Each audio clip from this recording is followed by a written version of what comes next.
My name is Teresa Okelo, and in today's segment of Gophers Against Food Waste, I'm going to be opening a conversation on how Goucher College is currently handling food waste as an institution. As mentioned in an earlier segment, food waste has major impacts on many aspects of our environment. Improper disposal of food can lead to soil pollution, improper distribution of food can lead to food deserts, improper containment of food can lead to land pollution, improper usage of natural resources like water to make certain foods can lead to water insecurity. All of these adverse effects associated with food make Goucher and other institutions that are responsible for preparing food and distributing food all the more important. As most people who have eaten in the dining hall know, there are certain food items that are considered staples that are available for everyone to eat.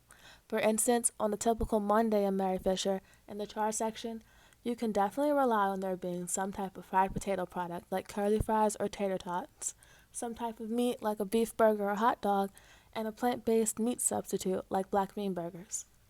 You already know that Explorer is always going to be the best section to eat at during lunch. There's always going to be a ton of cookies at the dessert table. There's always going to be some flavor of ice cream in the scoop section that's kind of strange, like Lamalicious. And now we can rely on the rice and fresh vegetables at the craft section for stir fry.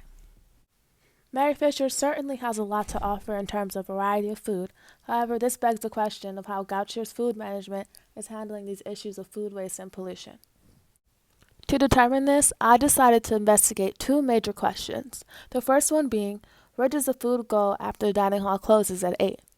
And secondly, why are the black grab-and-go containers being used once and tossed if they're made out of reusable plastic?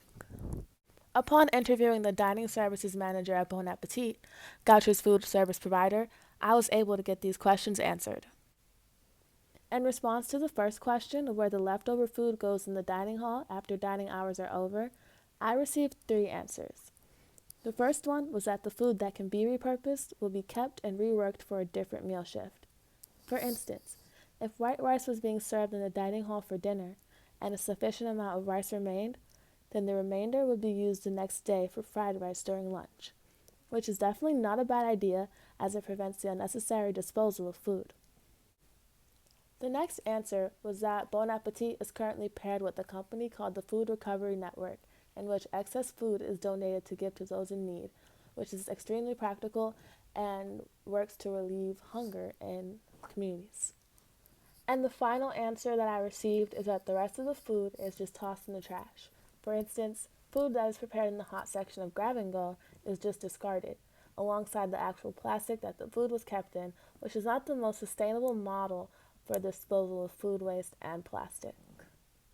In response to the second question of why the black containers are used in the student market for grab and go, I was told that the black containers are preferred to maintain temperatures of food and for convenience for students. Although that is an understandable answer, Bon Appetit is said to have a mission of sustainability in which they aim to prevent waste and pollution through their everyday practices.